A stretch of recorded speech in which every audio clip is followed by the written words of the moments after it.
Hey yo, and another video here. 2007 for F150 XLT 5.4 replacement of the lower ball joint. I had just done a brake job, as you can see on my earlier video. Drums and I'm sorry, not the drums, take that back.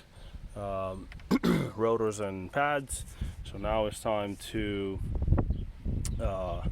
replace the lower ball joint. I should have done everything at once, but I couldn't because of the time, and I needed the truck, so I'm doing it now. Here we go. First of all, take your lug nuts out. So I'm using an impact wrench, air compressor to make things go quicker. So for the tire, 21mm socket, and to get your lug nuts out. All right, wheel comes off.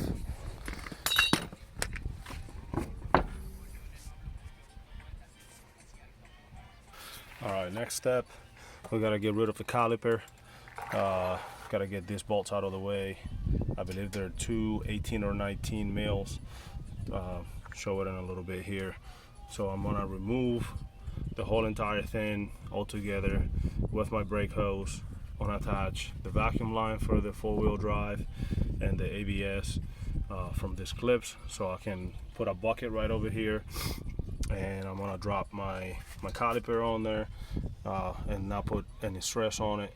Then we're gonna have to remove this ball joint here. Tie rod comes off right here, and then eventually get to the ball joint down at the bottom. Mine is all cracked, dry rotted, and it's leaking all kinds of grease, as you can see right here. And I do want to get an alignment on this. I don't want any problems, so I figure I'd get this out of the way, and I'll get the other one at a later date, not too far from now. CV joint has to also come out, and on this one there's this cap right here. You take that cap off. There's a little nut in there. It's not too big. Remove that in order to get the whole knuckle out. All right, here we go. All right, so 2 volts for the caliper at 18 mil. I unhook all my hoses here. Next, I unhook my ABS from the top here. Little tab you push in. This comes out.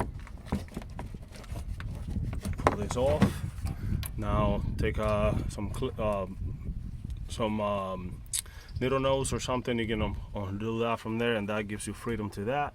And then we're gonna remove the caliper from the knuckle, and then this one, the top, we'll look up the best way, whether it's the top, bottom, or bottom to the top. See what's the best method, so we can have the ability to to do this and not have things wobbling all over the place. So there's the caliper, all comes as one piece. I don't have to take anything out, and it wasn't that hard. Now next, my rotor comes off, put it to the side, and then go after the get the clip off of there so you don't get home and break your cable. All right, so the top bolt is going to be at 18mm. I don't have a deep socket, so I'm using my 30 something 16th here, 13th 16th. That fits perfectly in there, and that's what I'm going to use. Now I got to figure out how I'm going to wiggle my impact wrench in there, get that baby off of there. Then the only one left will be the tie rod, outer tie rod, and the one I'm replacing, which is the bottom ball joint. And that's gonna stay on the arm, I think they call this this is the lower control arm. That's gonna stay on this one, and I'm gonna be working with this guy here. I went and got me a rental ball joint press. I work on cars often, but not enough for me to invest in one of these tools. So whenever I need a tool like that, I just go borrow it and bring it back when I'm done. They charge you for the money that it costs, and if you break it or keep it, then you bought it, and if not, then you just return it and you get your money back. So you basically just borrow it for free. It's 93 degrees outside. My phone's giving me a hard time. recording because it's too hot. So in order to get my tie rod, somebody decided to put red thread lock on there. Great idea. So in order to remove that, I was spinning the whole thing, so I didn't want to waste my tie rod. What I ended up is I jammed this 2x4 up against the top of the knuckle and then wedge it like this and push down. So it was pretty much a setup like that. Be careful with your vacuum lines right there, but I just push on it and put pressure on it as I spun it off. And then this bottom one, I don't have a deep enough socket, so I had to get creative with it, but we're halfway there. I just gotta disconnect from here, and then the whole knuckle will be free once I take my my axle nut right out. So I'll hit this guy right here with a hammer a couple times, release that, and then I'm gonna do the same thing at the bottom here. Make sure I find a spot where I can whack it really good and not damage anything else, in order to get it out, if I can get it out. So then again, then that leaves me with the axle nut. Let's see if I can remove it real quick while I have the phone. So I just be real careful with this because that cap is real sensitive. This is not your 32, 36 millimeter like every other car. This is like a 14, I think, if that. I might have to get a screwdriver and give it some penetrating oil, make it a little easier. And I think a flathead might help me. Let me open up my grips real quick.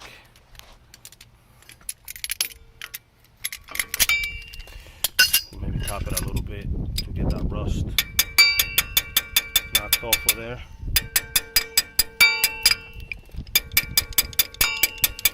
But that cap is real sensitive, and you will dent it quick if you're not gentle.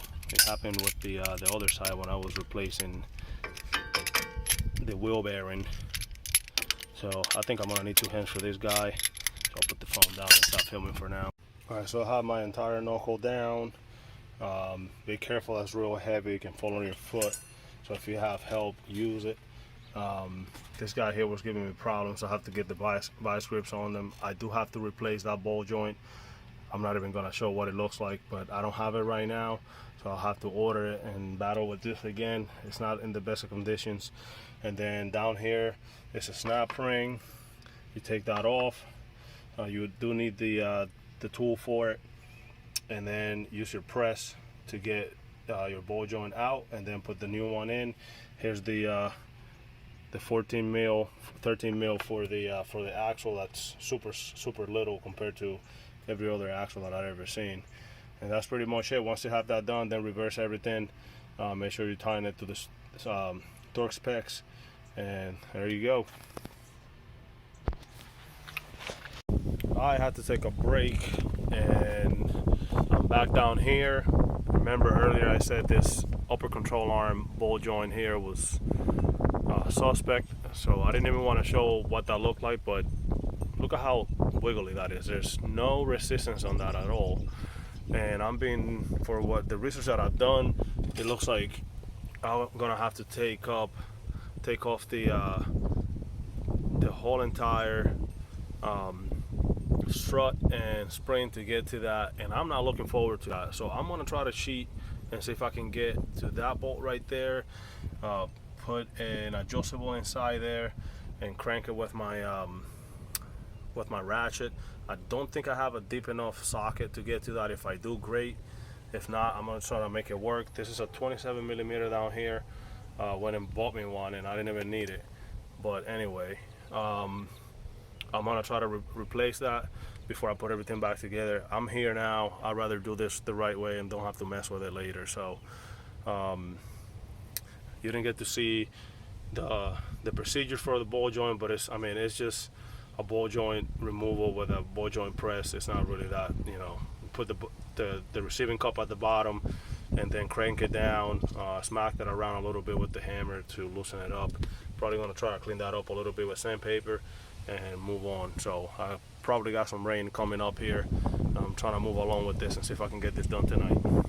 Here's the new control arm. I was looking for something cheaper but I'm in a rush, so I just bit the bullet and paid it $96 for it at AutoZone, because I wasn't planning on replacing this. So again, just got me a new control arm and see if I can get this figured out. Alright, so the bolt up there, that's a 21 mil. I'm gonna try to, I don't know how I'm gonna go at this. I don't have a deep socket to hit this side, so I'm gonna maybe try the I'm gonna try the adjustable and see how that works. So I'll let you know how that goes. Alright, so that did work out for me. Adjustable to the right side or the outside, and then I use adjusting pliers to the inside to hold it in place. I'm not sure how much room I have to do the same here, but it looks like it worked, so I'm gonna keep on trying that. I really don't want to be doing this now in the dark and with the rain approaching, but I don't like starting things and then having to, like, if I can get it banged out and I know I have the time to get it done, I just don't want to do it. I'd rather just do it, because I don't want to leave this halfway and then have to deal with it tomorrow. And I think I see why the problem with this one is going to be getting that bolt all the way through. Is hitting the crown of the shock up there. So it looks like I might have to take that damn shock off, and I'm not really looking forward to that. The only thing I can try is go take this one off on the side, on the inside portion of the arm, and see if I can take that one out and then wiggle it enough to be able to get that one without removing the whole suspension. Let's try that. Alright, so it was pretty much a waste of time. You can't get the bolts to clear the spring on either side, so that's why the strut has to come off. So unfortunately, I'm gonna have to get after that. The two front ones you can access from this side. The rear one back there, I think I have to go under the hood and by the engine block in order to get it. So, and then we got to get this big guy down here. I think it's a 27 millimeter. So we're gonna have to do that. There's no way around that. I figured I'd give it a shot, but it was just a long process, finagling around with pliers and adjustable. So gotta get these off.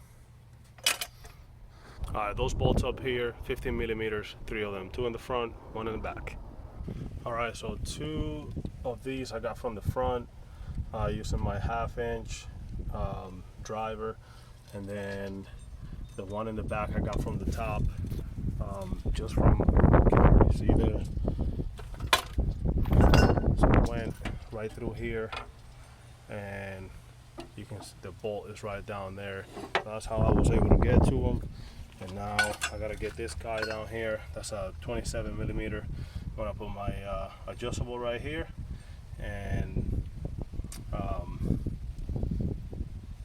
hit it with the impact. That will allow me to get my whole suspension out, and then get the control arm. All right, I got the big guy out with the impact wrench, and an adjustable on the other side. It took me a little bit, but it's out, and it's like past 9 o'clock. Yeah, it's actually almost 9:30. My neighbors are probably loving me right now. So down comes the suspension, and then followed by the control arm, and then hopefully I can start putting things back and get this puppy done tonight. All right, so here's the new ball joint, or the new control arm. And I don't know if you remember, but the other one was pretty loose. Have it over here or somewhere.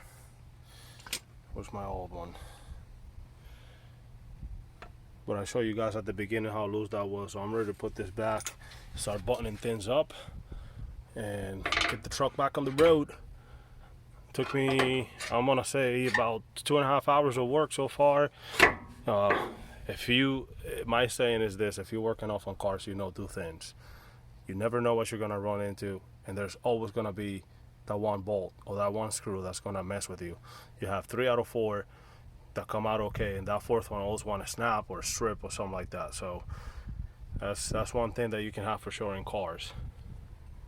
Alright, according to what I'm reading, the the bolts here, this nuts get torqued to 111. The ball joint itself, 85 pounds. 111, 85.